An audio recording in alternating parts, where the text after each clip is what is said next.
It's the Worth Knowing live stream on my Substack, Worth Knowing with Matt Robeson, and also on the Cliff's Edge channel on YouTube. We are also on Facebook, Twitter, Twitch, LinkedIn, and on the Substack belonging to our outstanding guest today.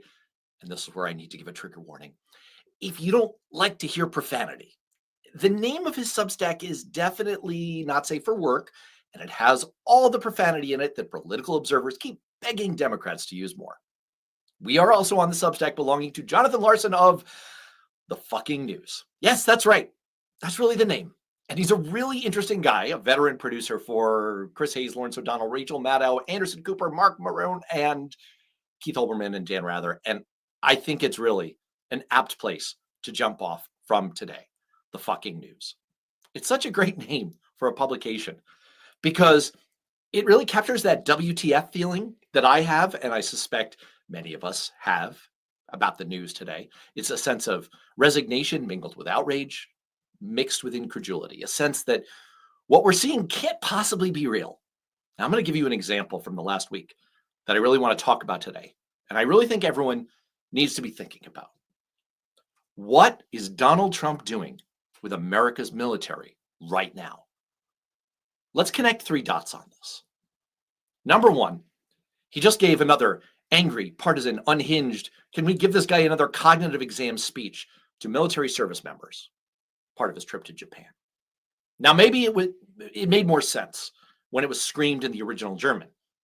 But this is the 3rd time that Trump has given one of these disgustingly political speeches to our American military, like he thinks he's in a MAGA rally and these are his usual obedient drones waiting to soak up whatever he's shouting at them. Number 2, news broke in recent days that Trump has tried to make an arrangement with a secretive billionaire to pay for American service members' paychecks during the government shutdown. Now, this is wildly illegal and very obviously a recipe for disaster. Of course, I want our military paid. We all want that. But you don't have private interests, especially secret billionaires, the kind who store their urine in jars, being the paymasters for the most powerful fighting force the world has ever seen. Can you maybe see a problem with that? Isn't it obvious how we don't want private interests holding some kind of leverage over our fighting men and women? Which gets me to number 3. When I bring Jonathan on in a moment, he's going to talk about his original reporting on the secret, and I'll just say it, nefarious connection behind Trump's recent attacks on Venezuelan vessels, 4 new ones today, which have now led to an overwhelming deployment of force in the region in what looks suspiciously like a buildup toward a full-scale armed conflict. The fucking news. It's not just that any one of these stories from the last week would give us that WTF reaction. It's not just that each one of them on their own goes beyond the pale. It's that together they're flooding the zone of our brains and making it so that we can't even keep up. We begin to question the very obvious pattern that starts to emerge from them. It's that they all add up to a form of meta gaslighting, a feeling that we start to get that even though when you put the pieces together, it sure looks like Donald Trump is trying to turn the US military into his personal political military that he pays for, that does his bidding. It's that we even begin to question ourselves because the conclusion's so outlandish. There's a feeling that you almost sound like a conspiracy theorist, like an alarmist. Like you can't really be sure how far any of this goes. You don't want to sound crazy. Maybe it is all just Trump mugging for the camera, putting on a show, because that's his shtick. So should we be revolted or alarmed? Should we laugh or scream? It's hard to say. It's just the fucking news, which is why I'm really delighted to bring in veteran journalist, producer, former producer on CNN, ABC, MSNBC, author of The Fucking News, Jonathan Larson. Jonathan, hey, I'm thrilled to have you. And look, let's start off here. When you and I were talking about getting together and you started describing your reporting on this Venezuelan connection, you said something interesting. You gave me it was like a little disclaimer that you're not a member of the tinfoil hat brigade. It was so interesting that you felt like you had to say that to me because, like I was just alluding to, we've reached a point where we have to genuinely consider things that would have once seemed just too outlandish. So what I was hoping you would do is, could you just tell us a little bit more about what you found, what you've been reporting on, especially in light of the news today? And as you go, Tell us what your reaction was as you started making all of these behind the scenes connections. So yeah, I'm not sure I can sort of unpack what my reaction was because it's very sort of like incremental and step by step. The pieces sort of add up very slowly. But basically, there are three players in a years long effort to uncover or prove information, allegations about Venezuela engaged in at least three efforts against the United States. One is infiltrating and co-opting members of its intelligence community. The other is, of course, drugs. And there's also I guess there are four now that I think of it. There's also the paramilitary component, which consists primarily of the gang known as Tren de Aragua, which Trump and these people have described as something like a paramilitary covert force sent here by Nicolas Maduro, the president of Venezuela, to destabilize the country, not to commit crimes and get tattoos, but to destabilize the country. And the fourth element is, according to these folks, Venezuela, meaning the regime of Maduro, and Tren de Aragua, and the Cartel de los Soles, which is sort of the corrupt military network, is all working with Dominion and Smartmatic to control the outcomes of elections in 72 countries.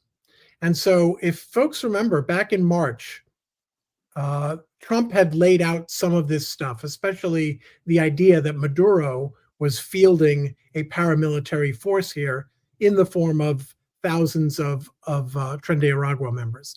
The New York Times reported that the Trump intelligence community had looked at this and said, yeah, there's no evidence to support this conclusion, and there's evidence against it. Now, there were some naysayers, there were some elements within the FBI that said, well, there is this corrupt guy. And it's like, yes, corruption is obviously, epidemic in Venezuela, for sure, no doubt, no question. But that's actually part of the reason why you don't have this big concerted effort. Everyone's kind of like working their own game. So after the New York Times report came out, a former CIA officer named Gary Burnson, he outed himself to the Miami Herald in March, saying, me and some people I'm working with have been supplying this information to the Trump team. And by the way, he ends up saying later, don't trust the intelligence community. They're still not trustworthy, so on and so forth. So since then, I've been looking into these folks. Burnson has his own questionable background since leaving the CIA. He was apparently once involved in a plot to overthrow or to sow dissent in Kuwait based on disinformation. I'm not making that up. That's an Associated Press report from several years ago. So since then, I've been looking at trying to identify the other people he's been involved with. One of them may be familiar to a lot of your viewers, is a guy named Patrick Byrne. He's the rich former CEO of Overstock. And just this year, he began sort of publicly acknowledging that he has been funding these efforts, Burnson and his unnamed partner, for a few years now, millions of dollars, it appears. The third guy, who I thought I was very proud of myself for identifying, he actually turns out to have sort of outed himself on a number of right-wing fringe podcasts and shows over the years. His name is Martin Rodil, and he came up through first the IMF. He's a dissident expatriate who has lived in the United States for more than a quarter century, and he has been very involved, making millions of dollars, apparently, as a fixer. What he does is, if there are people who've gotten rich in Venezuela by basically ripping off the people, but they're nervous because they have rivalries with Maduro or Maduro's people, so they want to take their money, get the hell out of there. They're worried that the U.S. will prosecute them, right? The money that they've gotten is ill-gotten, potentially drug money. So what Rodil would do was he would say to these folks, look, let me negotiate or mediate between you and the DEA or the DOJ, and let's see what they're willing to give you.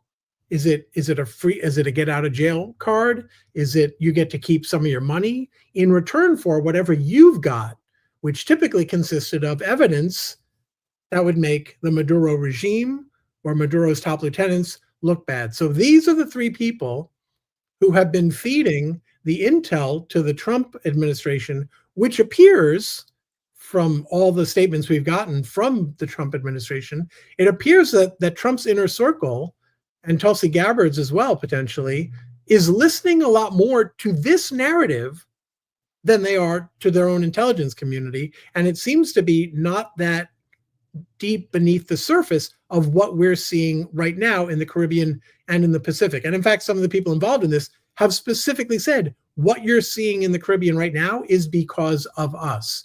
There's one video I found where Patrick Byrne, the bankroller for all of this, he talks about how they were in Washington just days before the April 10th cabinet meeting, where Tulsi Gabbard, the director of national intelligence, said to the president and everyone else, we're working on infiltration of U.S. intelligence. We're working on election rigging. It was essentially the sort of cleaned up, non-tinfoil version of the narrative that these folks have been pushing. So while Democrats are out there saying, where's the intelligence? I've kind of been screaming like, it's right here, folks. It's out there. You can find it on the web. I linked to all of this stuff. It's just that no one's paying attention. And it seems to me that before we escalate, the U.S. escalates from murder in the Caribbean and the Pacific to war crimes, illegal bombings in Caracas or Venezuela, we should probably know where this stuff is coming from. I think the mistake a lot of people make is they just assume, and I get it, they just assume Trump pulls this stuff out of his ass. Well, of course, that's an element to it, but a lot of it is based on and was initiated by what these people, all right-wing, pretty radical people by most standards, have been feeding him for almost a year now. It's kind of mind-bending because we've seen this movie before where people with their own agendas find a way to worm their way through our intel community and massively distort the war-fighting agenda of an American president. I'm looking at you, Hamid Karzai. We saw this movie 20 years ago, and it ended up in a massive, and look, we were probably going to invade Afghanistan and perpetuate the war there the way we did. But we were fed a line of bullshit, and it significantly affected the course of our military approach there. And this has all the hallmarks of history repeating in a really disastrous way, potentially. And look, you told me right before we got on, I hadn't even seen the news that there were 4 more of these boat bombings that, Rand Paul is calling them blatantly illegal. This is not how we try people for crimes, people who are drug runners, right? This is extrajudicial killing. And we're now on track for a major escalation. So as I read your reporting, which everyone should do, they can get it on the fucking news on Substack. As I read your reporting and I hear you run through it, it reminds me of that Marianne Moore poetry line. It's like these are imaginary gardens with real toads in them. And the real toads are taking the form of U.S. aircraft carriers. And it's the 14 bombings of boats are bad enough. But this is now entering an incredibly dangerous zone. I have a piece of video here that I want to just pull up for everyone. This is a piece of military analysis from CBS News. We'll just cut right into it here. And it's putting in context what the deployment of this aircraft carrier group off the shore here to Venezuela, what the significance of it is. Let's just take a look at this for a second. By today. Reed, this is huge. This is a really, really big announcement that the Pentagon made just a few minutes ago. It came from Chief Spokesman Sean Parnell. It says he's moving the world's largest aircraft carrier, in fact, the world's largest warship, and it's a carrier strike group, so there'll be a number of destroyers that will be headed to that region. It's just announced it's going to go from the Med to the Caribbean. But just look at the list that I've got here of the destroyers that are already there. You've got 1, 2, 3, 4 destroyers, a missile cruiser, a guided missile cruiser. Sorry, we got the amphibious that you and I spoke about before with the Marines on board. 2 amphibious transport dock ships. So I'm onto the Navy, trying to get an idea of whether or not they're going to bulk that up or whether they're going to be rotating some of those destroyers out with the idea that the Ford goes in there. But we have to frame this. This is putting a carrier into that neighborhood, that area of responsibility, with against the stated mission, which is drug interdiction, is absolutely unheard of. I mean, you can see the incredulity. You can hear the incredulity in his voice. I mean, you've produced segments like this for TV. What do you read between the lines here? Yeah. What do you read between the lines here based on your reporting? I mean, how worried should we be about the trajectory of this? So I, at the risk of sounding like a Trump defender or whatever, and I don't like to guess, but I don't see this shaping up as a full-blown ground invasion. There are a number of steps in between, and especially given how opposed a big portion of Trump's base is to a full ground invasion, my guess is that there are a number of scenarios they're looking at that they would want to get to before. The number one scenario, the easy one, is just there are so many boats and planes that Maduro gets scared enough to say, okay, what country can I go to? And how much of my money can I take with me? Right? That's my guess. Number one on their wish list for Christmas. The other possibility, I think that they're at least trying to suggest they're prepared to engage in, is the idea of supporting some sort of popular uprising or military uprising. In other words, suggesting to opposition, dissident forces on the ground, like Maria Machado, sorry, I'm getting her name wrong, the Nobel Peace Prize winner, who supports this military action. What people I think missed in that coverage was she's pretty right wing, and she's actually the favorite candidate of the people I was telling you about earlier. But I think the idea would be to sort of signal to those folks on the ground, look, something's about to happen here. You can make it a lot better for your country and for yourself if you take care of things on the ground, knowing that we'll provide air support, from the waters off your country. My guess is that's sort of the second one of their hoped for scenarios. It's very hard for me to imagine a full scale, Marines taking the beaches invasion of Venezuela. That makes sense to me. And at the same time, there's an awful lot you can do with a carrier strike group offshore that maybe doesn't involve boots on the ground. But, as people are saying in the chats, and as veteran audience members know, I love looping in all of the active people in the chats, including the Cynthia Rice, who's reminding us that John Bolton pushed for regime change back in the day. Now, he's not in vogue in the White House anymore, but it certainly suggests the possibility that there could be all kinds of military adventures on the minds of people who are getting their ears whispered into by the kinds of people that you have uncovered in your reporting. I want to see what you think of the dot connection exercise that I set up at the top. The first piece being this very weird thing. I mean, people have already mentioned in the chats this donation of $130 million to pay the troops' salaries, which is insane. It For like amounts half to an hour. yeah, it's $100 per troop. So it's like, hey, fuck you, you're welcome. But it's coming from this secretive, reclusive billionaire. He's like never photographed. I have some exclusive footage of him right here. This guy, Timothy Mellon. This is him behind the scenes. Here we go. I'm in, empty their pockets and scuttle off. Nothing can stop me now. Except microscopic germs. They're all covered with filthy germs, aren't they, Smithers? Why, what do you mean, sir? Freemasons run the country! Okay, maybe not like that, but I mean, seriously, we know very little about this guy except for the fact that he gives a lot of money to Trump and RFK Jr. and various other weird right-wing causes. And what he's doing here is illegal. It runs afoul of the Anti-Deficiency Act, which basically says the federal government can't accept donations or gifts.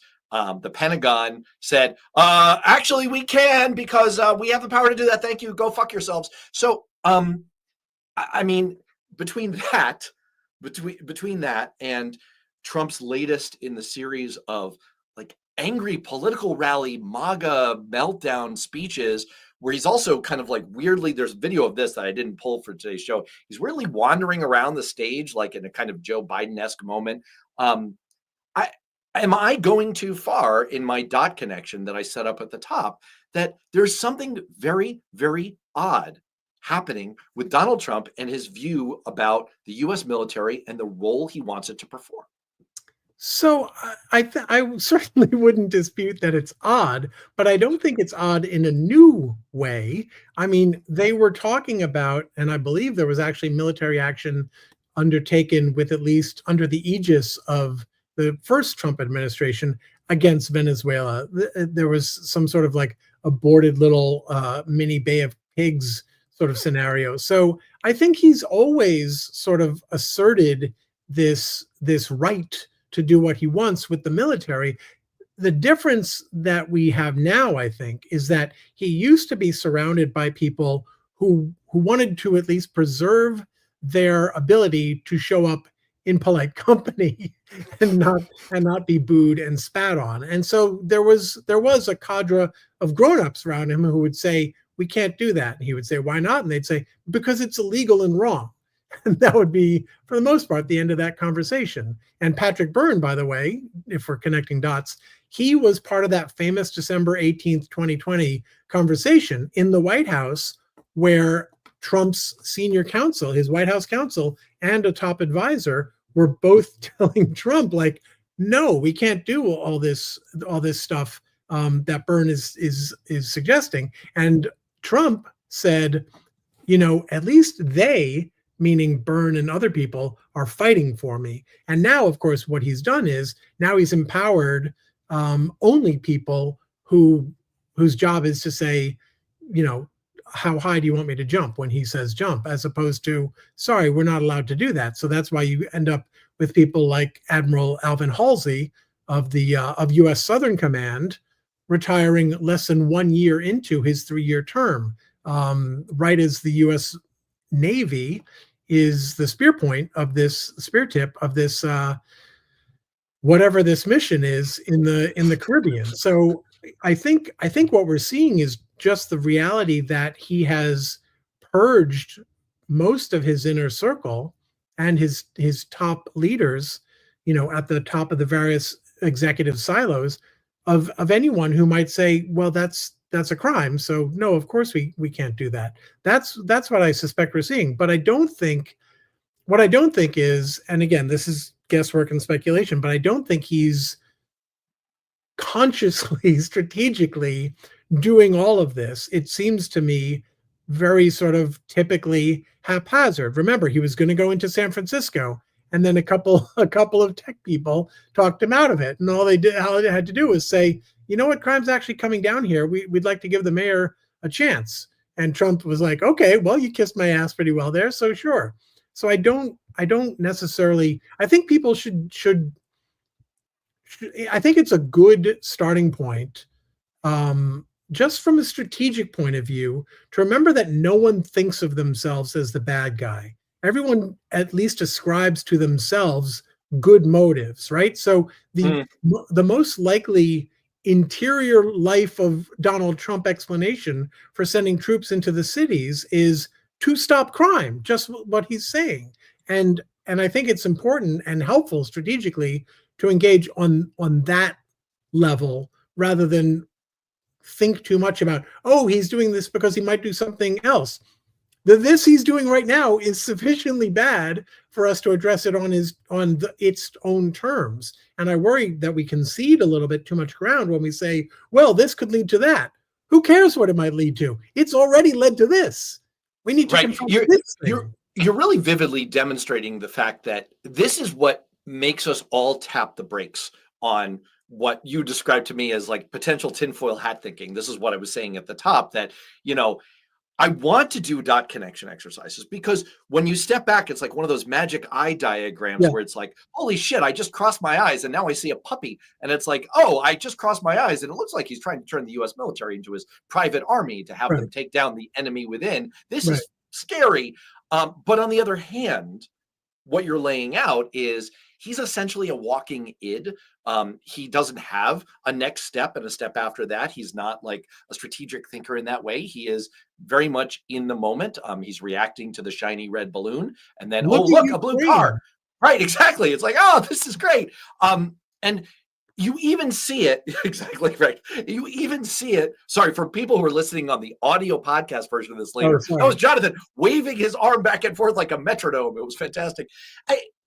You also see it in like this unhinged speech in Japan. I tried to pull up some video of it before this, but unfortunately they haven't created like a super cut of the zaniest moments yet. That's work someone else can do. I'm not going to do that. So sorry, I can't play it for you, but I can describe it, which is he basically got on stage and, after doing his usual crazy angry at Democrats stuff like it's a MAGA rally, he talked about Alabama state football, legal migration, the end of DEI targets, grocery prices, magnetic elevators, American bullets, trade tariffs, the advantages of steam-powered catapults on battleships. I shit you not. The grossly incompetent Fed chair, Jerome Powell, personal aesthetics, saying, quote, I never liked good-looking people. I never admitted that before.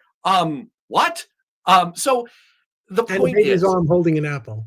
Yeah, and you and I talked about this on Substack Notes. We had a little exchange about this, about my article from a week or so ago, that maybe all of this public, internal venom and loud circus music spewing that comes out of his mouth is good.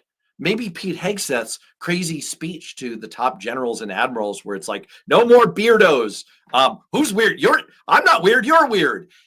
Maybe all of that is good because maybe it is helping brick by brick to erect the firewall between Trump, his insanity, and insanity visited on the rest of us. Maybe all of these generals and admirals and even rank and file service members getting to see just how unhinged he is a remarkably good thing that we're going to be thankful for someday. Well, I certainly think there's something to that. I think it, it's your point about the id, Trump's id, is absolutely something that I've carried with me for quite a while now. In fact, there's a piece if I had a clone, my clone would have written my piece on this by now. But I think that because they're so id driven, it's entirely alien and foreign to them that the what was it, 1 star and above 800 generals and admirals in that room where Hegseth gave his speech, the lives those people have led are utterly inconceivable to people like Hegseth and Trump. The meaning and the weight of custom and tradition that has shaped those people's lives, I think, is unfathomable to Hegseth and Trump. And so when they don't play it smart, when they don't play it strategic, and they sort of advertise just how out of step they are with anything resembling self-discipline, selflessness, right? It's a career that most of those people at that level are still in, despite the fact that they could have cashed in the corporate world years ago for 3, 4, 5 times what they're making. So selflessness and service are baked in. And when they see these people act like this, I think that makes it demonstrably harder. And we saw the Military Religious Freedom Foundation and the Washington Times, I think it might have been the Examiner, I don't remember. But I think you and I were talking about this as well. They were reporting from people within the room who were saying, well, this is the moment they lost us, right? Mm, Because until then, it was distant. And you could sort of, the crazy civilian leaders at the Pentagon, we're used to this. We're used to rolling with this. Their weird stuff. First they wanted transgender people in, and we said fine, and it worked out fine, whatever. They always have their weird agendas. But then Hegseth calls them from around the globe for something that they can recognize beforehand is not merely bullshit, but hugely disruptive to priorities and missions and operations that are underway. And they get to see up close, oh, this guy's a clown, in a way that they were able to recognize much more viscerally that I suspect than they had up until then, the ones who had never met him before. And I think that's probably going to make it much easier for the Halseys to resist and for others to sort of slow walk the stuff that they're trying to do within the military. It seems not insignificant to me, by the way, that I believe I have read that these strikes, these maritime strikes, extrajudicial killings in the congressional language of murder, have been carried out, I believe, by Special Operations Command rather than Southern Command, which, those are a bit more of the, we break rules all the time, so this is no biggie. They've been asked to do that, frankly, by Democratic administrations as well. So the culture there, I suspect, is different.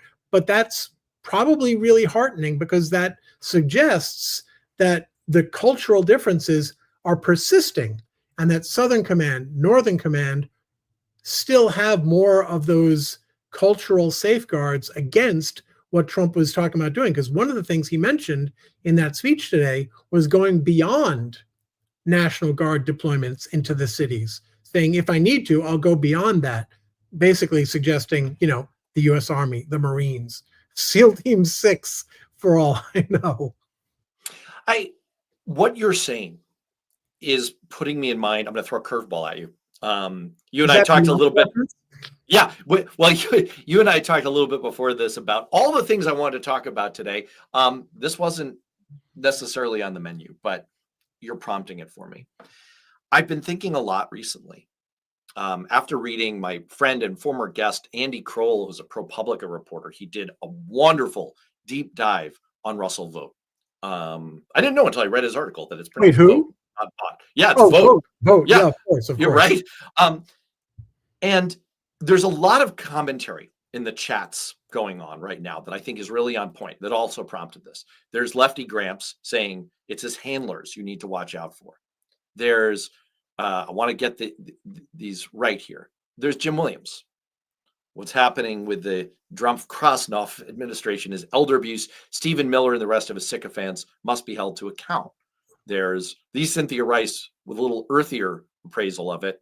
Rumor has it Stephen Miller eats live rats. Can't confirm or deny. But I've begun to think a lot more about whether the way to think about the Trump administration is as a platform. He is a platform to enable these other people who have really pointed and kind of mentally ill agendas. Stephen Miller seems to be dealing with a lot of issues from his childhood. That's just me. I'm not a psychiatrist, but I'm just saying. You've got these Stephen Millers and you've got Russell Vogt. And again, I commend this article. I should really, I'll link it for people to read. It's worth looking at. This is someone with profound issues who's been working them out on a national stage, but never found someone who wouldn't put him in check until he discovered Trump. And what Trump has essentially done, and I'm going to put this up on my Substack. I wrote a piece for Newsweek 6 months ago in which I explained what is the end game of the Trump administration. And I argued that there are three. There are three agendas going on. And I don't want to step on the whole article, but ultimately what it comes down to is Trump really cares about larceny and sycophancy. He wants money and he wants to be kissed up to. And anyone who will do that, he's willing to hand them power to enable their agendas. He doesn't really care. And what you get to see is people like Russell Vogt and Stephen Miller kind of live out their bizarre fantasies with consequences for all of us. that was a very long way of kind of setting up where I wanted to turn next, which is one of the articles you wrote, which is delightfully titled "ICE Gets Raided." It seems like what's happening here is Donald Trump did one of his performative things. We're going to deport 1 million people this year. And Stephen Miller has been in increasingly sweaty panic because they're not on track to do this. They just crossed the 500,000 mark, which for those of you who have a working calendar will recognize is not where you want to be if you're trying to get to 1 million by the end of the year. They're far, far behind. I had a live Newsweek debate with my antagonist, Paul de Cournoy, who's a MAGA weirdo. And I kind of kept crushing him with this by saying, like, do you realize that Joe Biden is going to have deported more people last year than Trump will have this year? Do you realize that Barack Obama will have deported twice the number of people that Donald Trump did? Like, he is failing at this. So Stephen Miller is freaked out about this. Why don't you tell people what you wrote up and what happened next? Well, so what we found out, not me, just so people know, I should give a quick caveat. The original reporting that we talked about earlier regarding Venezuela, I do that on a separate Substack, just jonathanlarson.substack.com. The fucking news is where I aggregate, I round up the previous day's news, and that's a weekday morning newsletter. And this morning, as you said, the headline was something like ICE. Now it's ICE that got raided because fair is fair, something like that. So it turned out this came from a variety of reports. Apparently on Friday, there are, I believe, 25 ICE field offices around the country. And on Friday, the leaders of 5 of those offices, so 20% of all ICE field offices, were told, you're out. They were raided and removed from their jobs, even though they were in the country legally. And where this gets interesting and has real potential implications about the future is that was just the beginning of it. The White House has apparently, Corey Lewandowski, senior advisor to Kristi Noem, has apparently come up with a list.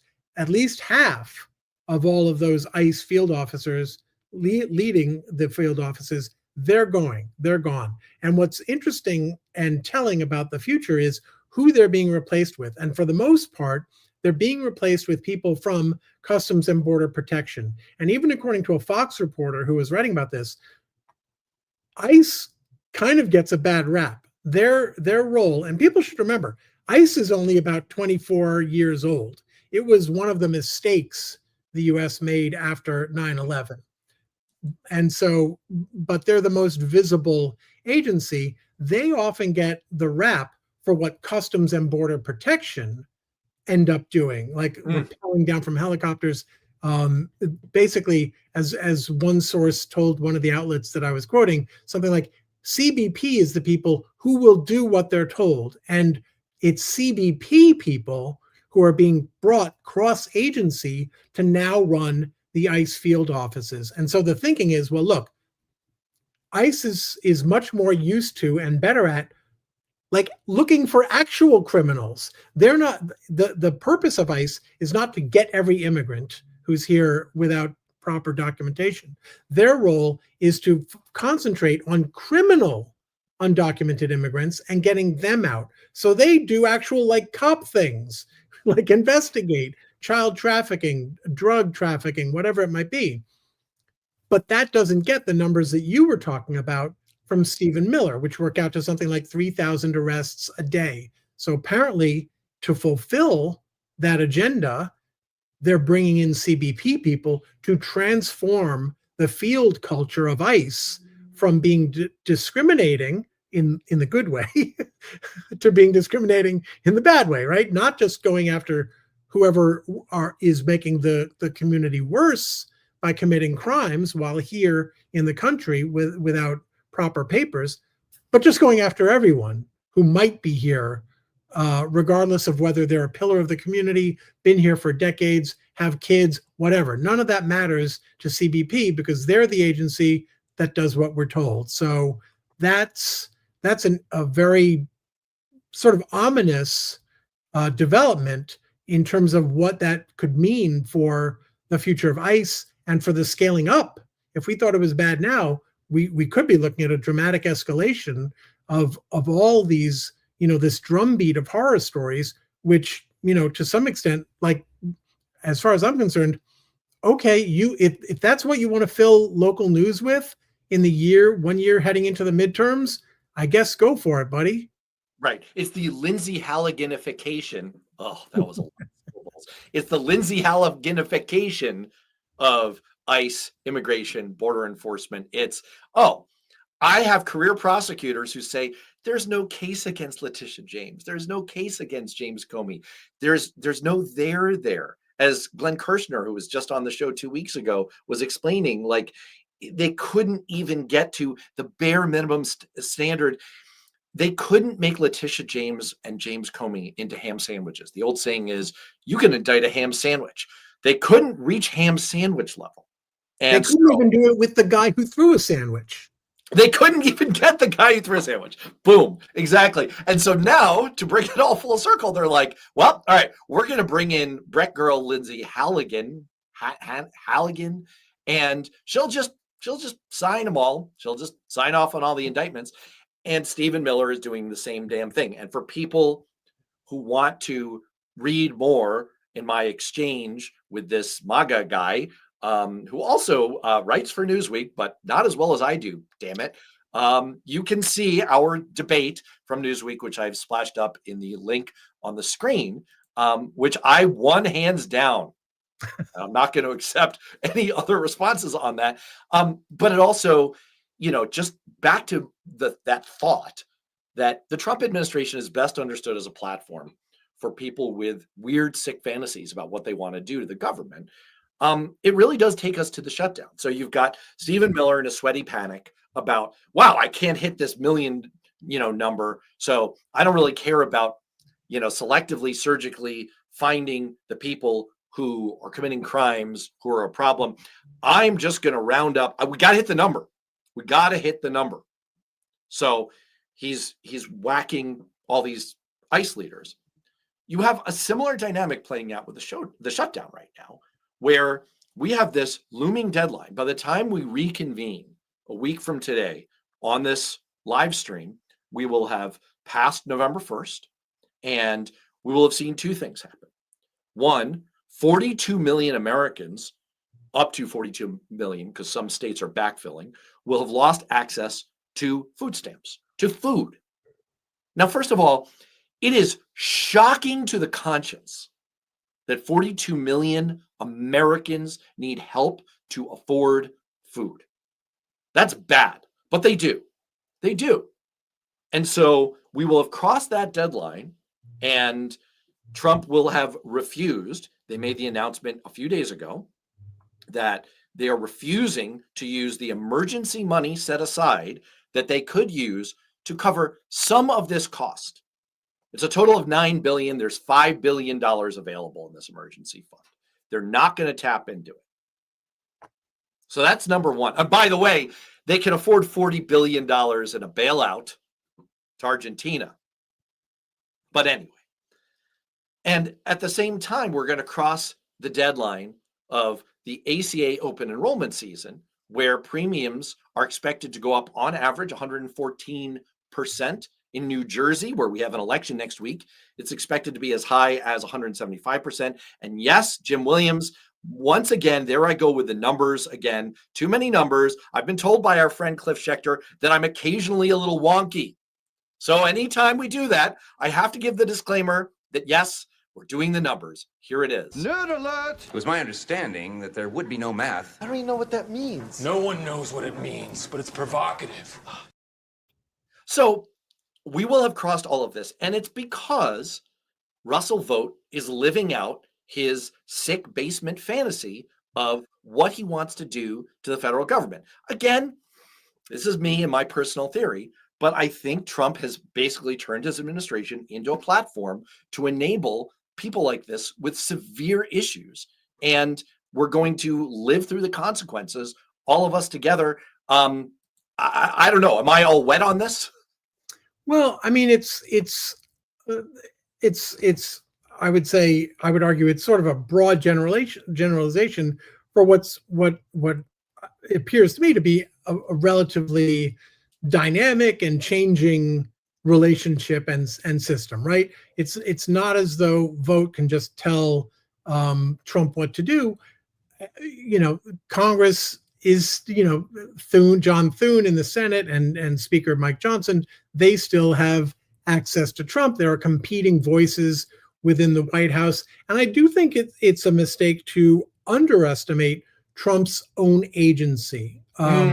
The real danger, I suspect, is Trump's own ignorance and the bubble in which, like a Russell Vogt, I would argue, has not fulfilled the entirety of his political wish list, at least not yet. And I think part of the reason is because when they do try to do some of these things, like we saw Trump this year saying we won't touch Medicaid or Medicare, right? This was something, a red line that he drew, and what that obliged Congress, and I would guess the OMB, the Office of Management and Budget that Vogt runs, it obliged them all to sort of sell Trump this idea that no, all we're doing is eliminating waste, fraud, and abuse. That sort of horrific lie that, if we throw bureaucratic hurdles on something, anyone who can't meet that hurdle obviously was a moocher and a fraud. When the reality is just a lot of people are under the gun with life in general, and studies have shown they can't meet a lot of these bureaucratic, incredibly annoying things. We've all had to struggle with tax forms, insurance forms, whatever it might be. But they can use that kind of stuff to bamboozle Trump about what he's actually doing. And I think the danger is that he does become a de facto platform for their agendas when, in those situations where whatever's left of the White House press corps or whatever he sees on TV aren't capable of piercing the bubble and explaining to him, hey, that thing you promised, it's actually not happening. I do think he has an agenda beyond the ones you talked about, which is, I think he wants to be popular. I think he wants people to like him. I think that's a regular, normal human thing. It's very tough to pull off when you've been a rich asshole all your life and you've been surrounded by yes people, right? And so I think a lot of what we see with him is him trying to impose outcomes on the world. And that's not how the world works. You can impose processes and systems. You can't impose outcomes. And he has no patience and no regard for other people. So he tries to skip ahead. He shortcuts everything. It's like, there's no point in his life where he said to anyone, hey, what does crime look like in Chicago now? And what would be the best way to reduce it? What happened was he saw something or heard something and said, damn it, I don't like the feeling I had when I heard that. So let's send in the troops. Like, that's the extent of it. And I think to circle back to your point, I think that makes him very vulnerable to manipulation and exploitation by people who are much more strategic, much more focused, and have a much more granular wish list to get what they can out of him by abusing and using his multiple myriad personal shortcomings. Someone was saying in the chat earlier that they consider it elder abuse, and I guess so. It's only abusive if it's not a two-way street, and he's getting something that he needs out of this. I want to point out. There's so much rich content on your two Substacks, Jonathan Larson's Substack. Dude, can I give you the what was his name? The Napster guy from the Facebook movie, Sean. You need a snappier title than Jonathan Larson's Substack. You've got the world's snappiest title for the fucking news. It's literally the greatest title for a publication in the era of Trump ever invented. And over here, you've got Jonathan Larson's Substack. I don't understand. I'm being like emotionally whipsawed here. Right. Well, the whole point is basically when I actually started the fucking news before Trump even was a political figure.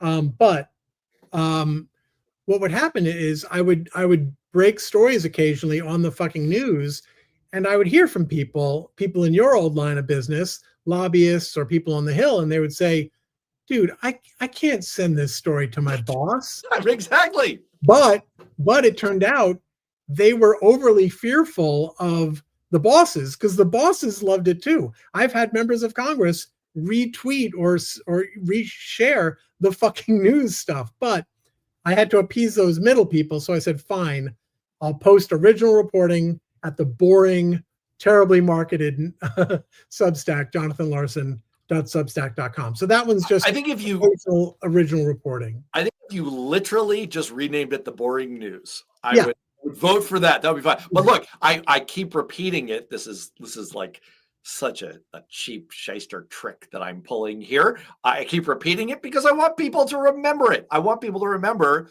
the Thank you. news. That's so memorable, and I want people to remember Jonathan Larson Substack. Just give me 45 seconds on one of the more fascinating things you've done on here is drive a spike through the National Prayer Breakfast and the agenda going on there. You want to just talk a little bit about your work on that? Oh boy. Okay. So if people aren't familiar with it, back in 2008, there was a book which in the few years ago got turned into a documentary series on Netflix, all of which were sort of the brainchild of a journalist and writer who I'm now friends with, a guy named Jeff Charlotte, exposing their involvement most notably in efforts to pass the Anti-Homosexuality Act in Uganda, which called for executing gay people for the crime of being gay.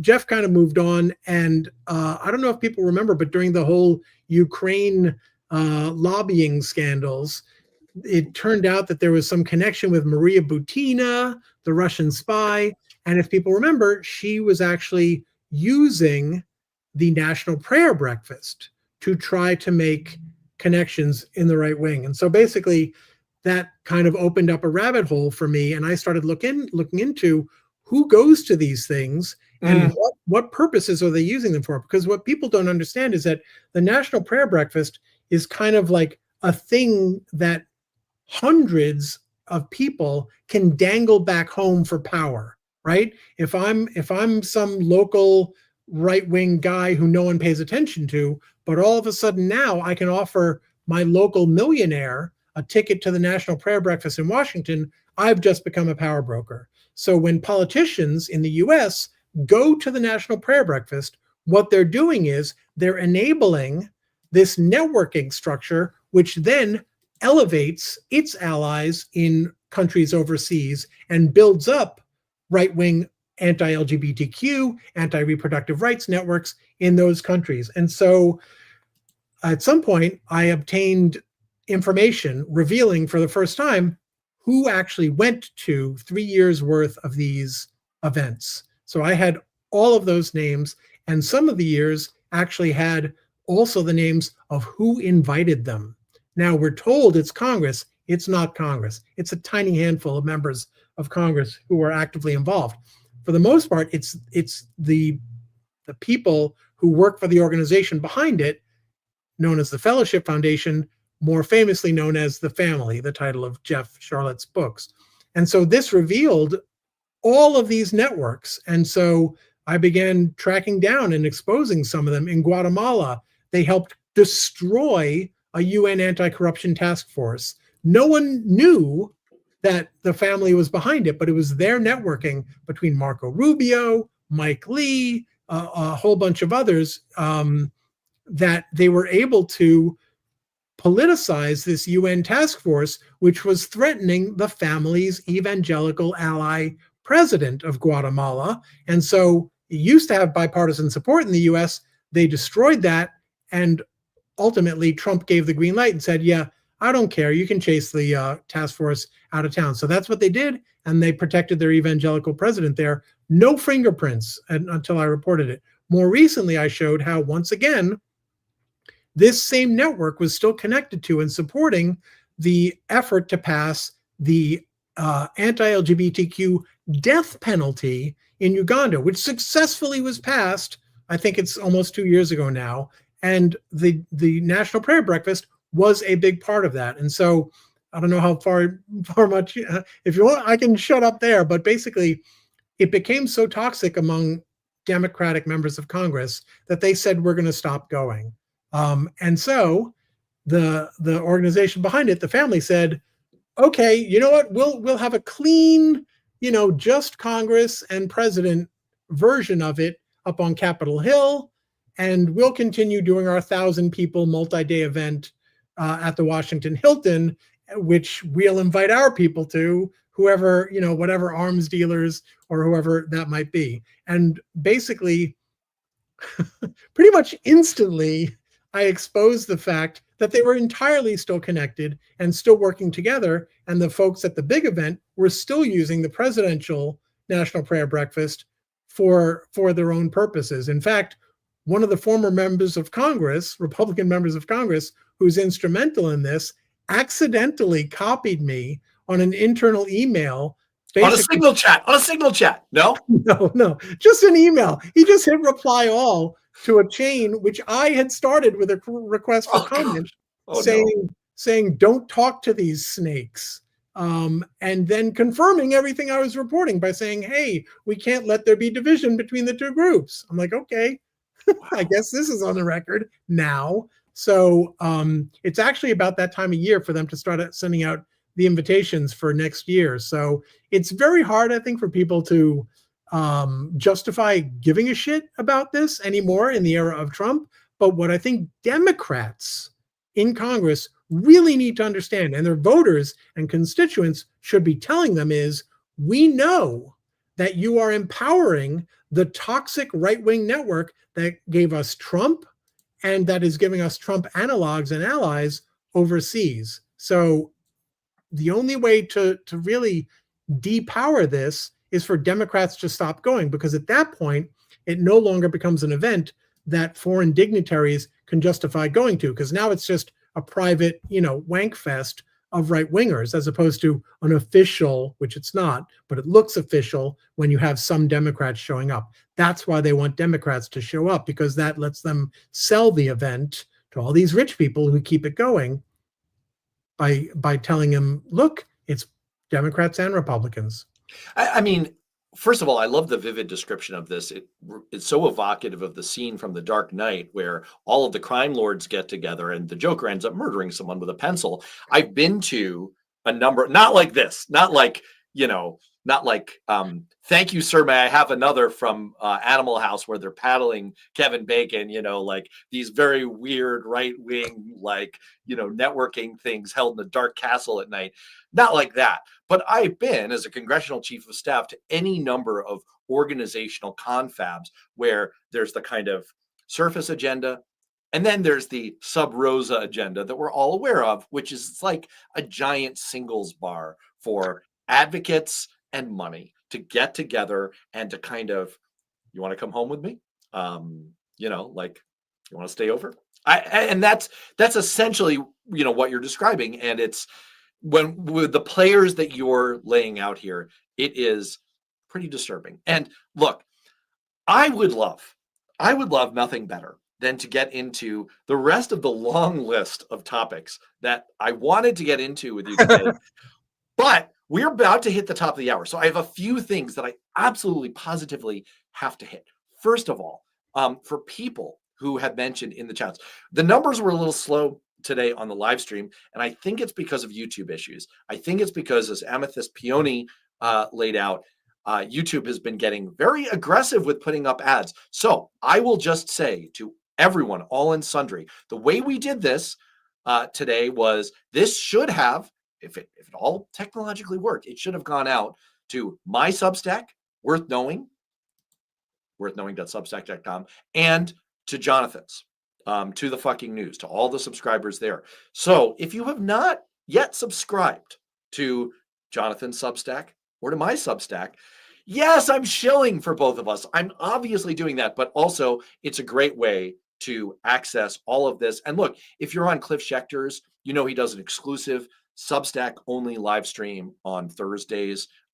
That's must see TV So I hope I can encourage people, get on Substack and hit worthknowing.substack.com. And you can just search for the fucking news as long as you're not at work while you're doing it. And with that, I think we should try to break. Jonathan, what do you have? You've got stuff that you can talk about and stuff that you can't talk about that I know you're cooking. What can you talk about that you have coming up? Well, I am still working on the Venezuela story. I've been going through a lot of court records this week. There's a lot of information about the people that I've been talking about that has not come out in connection with the current buildup in the Pacific and in the Caribbean that I think are really important in terms of understanding the motives and the history and the backers of the people involved. And all of that seems really important since, as you mentioned before, we kind of had that debate after it was too late in Iraq. I would like us to be able to have that debate before it's too late with Venezuela. Thank you, by the way, chatters, for getting the Animal House reference and building on it. This is why, chef's kiss, I enjoy the live streaming so much. And that is one of the downsides. I don't think if you interface through Substack, I'm sorry, I don't think you can do all the live chat stuff that way. That is the one downside, but you can get all this ad-free and direct. All right. Well, it's amazing stuff. Keep up the great work, Jonathan. And I will say to everyone else, I have quite a string. If you're liking what you're getting with Jonathan here, I have quite a string of outstanding guests following on. It's been really great, and people are enjoying coming on and interacting with all of you, seeing your comments. So thank you for all of that. And in the meantime, till next week, stay safe, stay sane, be well. We'll see you next week.